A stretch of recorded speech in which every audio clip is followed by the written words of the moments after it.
Hello everybody. On continuing the chapter elements, compounds and mixture, now we are going to know about compounds in details. So let's start. First, what is compound?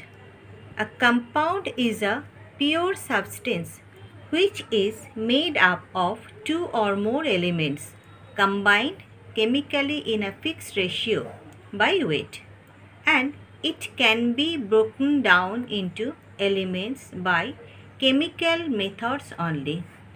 See example, carbon dioxide. In carbon dioxide, two elements, carbon and oxygen is present in a fixed ratio. This means in carbon dioxide, one atom of carbon and two atoms of oxygen is present and it is fixed. So it is a compound. Next example, water, H2O. In H2O, two atoms of hydrogen and one atoms of oxygen is present. So it is fixed, so it is a compound. Again, ammonia, formula NH3. So here two elements, nitrogen and hydrogen is present in a fixed ratio 1:3. And there are many other compounds. Now characteristics of a compound. First one, it is a homogeneous in nature. Number two, it has a fixed composition by weight. For example, in water, hydrogen and oxygen are combined together in a fixed ratio 1:8 by mass. Number three, a compound is formed from its elements by a chemical reaction only. Number four, the constituent elements of a compound cannot be separated by physical method. Number five, a chemical compound can be broken into its components element by chemical methods only. 6. The properties of a compound are different from those of constituent element. For example, water is composed of two elements, hydrogen and oxygen. Hydrogen is highly inflammable gas, whereas oxygen is supporter of combustion, but water is fire extinguisher. So the properties of compound are different from those of constituent elements. Next, the formation of a compound from its element is accompanied by energy changes. Number 8, a compound has its own characteristics, melting point and boiling point. Now, as elements are represented by symbols, compounds are represented by formula. We use chemical formula to represent a molecule of a compound. The chemical formula of a compound consists of chemical symbols of elements present in the compound in definite proportion. Thus, formula of a compound also indicate the number of atoms of each element present in its molecule. See here I have written some compounds and their formula. First, zinc sulfide. The formula of zinc sulfide, ZnS, means in zinc sulfide two elements, zinc and sulfur is present, and the number of atoms of each element, number of zinc atom is 1 and number of sulfur atom is also 1 in zinc sulfide compound. Next, magnesium oxide, formula MgO.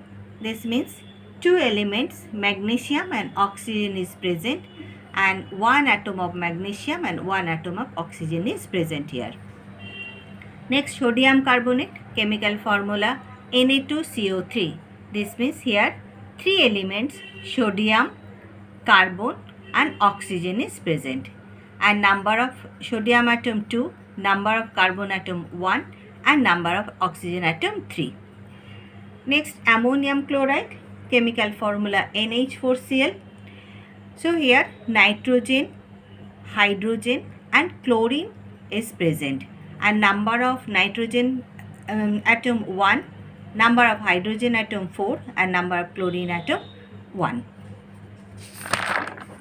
Next, mixture. Mixture is material obtained by mechanically mixing two or more substance, elements or compounds in any proportion.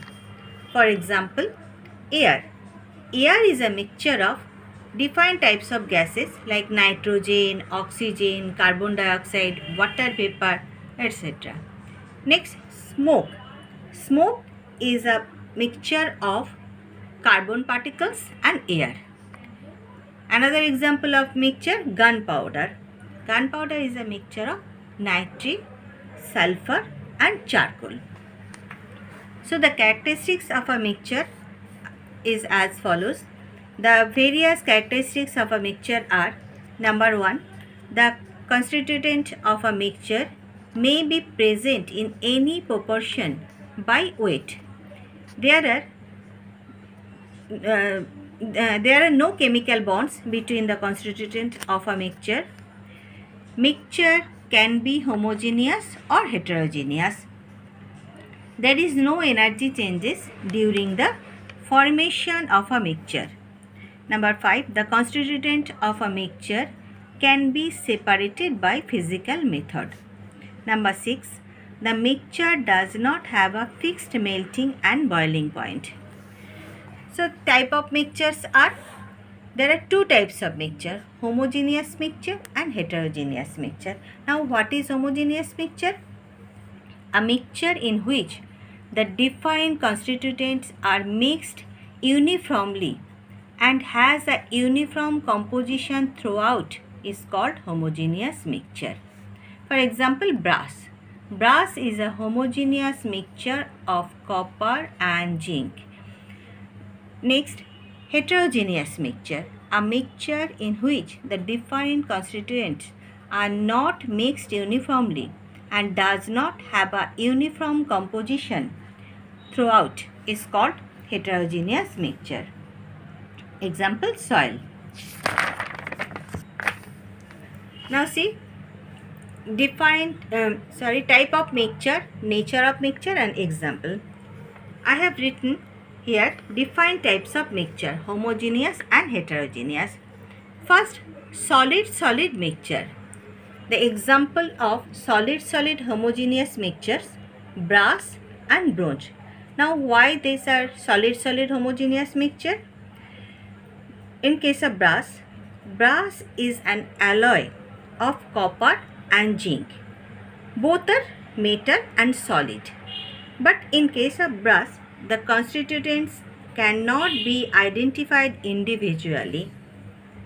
So it is an example of solid-solid homogeneous mixture. Another example, bronze. Bronze is also solid-solid homogeneous mixture. Bronze is an alloy of copper and tin. Here also both are metals and solid, and the constituents also cannot be identified easily. So bronze is also an example of solid-solid homogeneous mixture. Now what is alloy? Alloy means a metal made by combining two or more metallic elements specially to give greater strength or resistance to corrosion. Next, solid-solid heterogeneous mixture. Example, common salt and sand. Now why these are heterogeneous? Common salt and sand is heterogeneous mixture as they are easily separated by physical method. When we add this mixture to water, common salt is soluble in water but sand is insoluble in water and settle down in the bottom of the beaker. So the constituents are identified individually. For this, the mixture of common salt and sand is heterogeneous mixture. Next, solid liquid mixture. Homogeneous solid liquid mixture, sugar in water. If we add if we take a beaker containing some water and then add some sugar to it, we will observe that sugar dissolve in water, and the constituents cannot be identified individually. So, it is an example of solid liquid homogeneous mixture. Now, solid liquid heterogeneous mixture, sand in water. But if we add some sand to beaker, sand is insoluble in water and settle down in the bottom of the beaker. So, this is a heterogeneous solid liquid mixture. Now, liquid liquid mixture, liquid liquid homogeneous mixture. For example, water and alcohol. They are mixable and the constituents cannot be identified individually. So, it is homogeneous mixture. And heterogeneous, liquid liquid heterogeneous mixture, oil and water. If we mix oil in water, they are immixable and the constituents can be identified individually. So, oil and water is heterogeneous liquid liquid mixture. Now, liquid gas mixture, homogeneous liquid gas mixture, soda water. Soda water is actually carbonated water. It contains water into which carbon dioxide gas under pressure has been dissolved. It is carbonic acid. So, the constituents cannot be identified individually. For this, it is the homogeneous mixture. Now, solid gas heterogeneous mixture, sulfur trioxide dissolved in water. In case of sulfur trioxide dissolved in water, sulfur trioxide is not directly dissolved in water to form sulfuric acid. Sulfur trioxide does not react with water. So, when sulfur trioxide mixed with water, it leads to the formation of dense fog of sulfuric acid, which is difficult to condense. For this, it is a heterogeneous solid gas mixture. Now, gas mixture, homogeneous is example, homogeneous gas mixture example is air. Air is a mixture of different gases like nitrogen, oxygen, carbon dioxide, water vapor and so on. And the constituents cannot be identified individually. So, air is an example of homogeneous gas mixture. Now, I'll discuss for needs for separating the components of a mixture. We know that a mixture is made up of two or more components. The components of a mixture retain their property.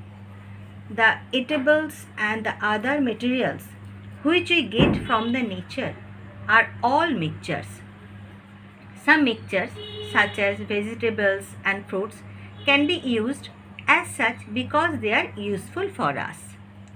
But materials such as rice, wheat, pulses, gums, black pepper obtained from the nature cannot be used as such. They may contain impurities such as dust particles, husks, insects, small pieces of stones and other unwanted harmful substances. Before using them in our homes, we must separate the unwanted and harmful components present in them. We need air for breathing, that a mixture of several substances such as some gases, water vapor and dust particles. The gases present in air are oxygen, carbon dioxide, nitrogen and argon. Our body does not require all of these components of air. Hence, our body utilizes only useful components such as oxygen from air and the other components are breathed out. Similarly, Similarly, substances some impurities present in water are usually removed before we drink it because they are harmful for us. So, the definition of separation of mixture are as follows. Most mixtures contain unwanted substance which may be harmful to use and may degrade the properties of the mixture. So, the process by which unwanted or harmful components are removed and pure and useful components are obtained is known as separation of mixture. The separation of components of a mixture is essential for the following reason. Number 1, to remove unwanted components. Number 2, to remove harmful components. Number 3, to remove pure and useful components. Now, I'll discuss methods involved in separation of mixture. First, hand picking. The principle of hand picking is this method is based on the defines in size, shape or color of solid particles in the mixture. The technique is as follows. The undesirable components that differ from the desirable components in respect of shape, size and color is picked by hand and removed carefully. Example, separation of grains particles such as rice, wheat, etc. from small stone. Now, say this bowl. This bowl contains some rice mixed with small stone. To separate the stone from rice, we just use our hands like that, like this. So, as we just use our hand to separate the stone from rice. So, as we use only our hand to separate stone from rice, this method is known as hand picking. And this is for today. In next video, I will discuss more method of separation. Thank you.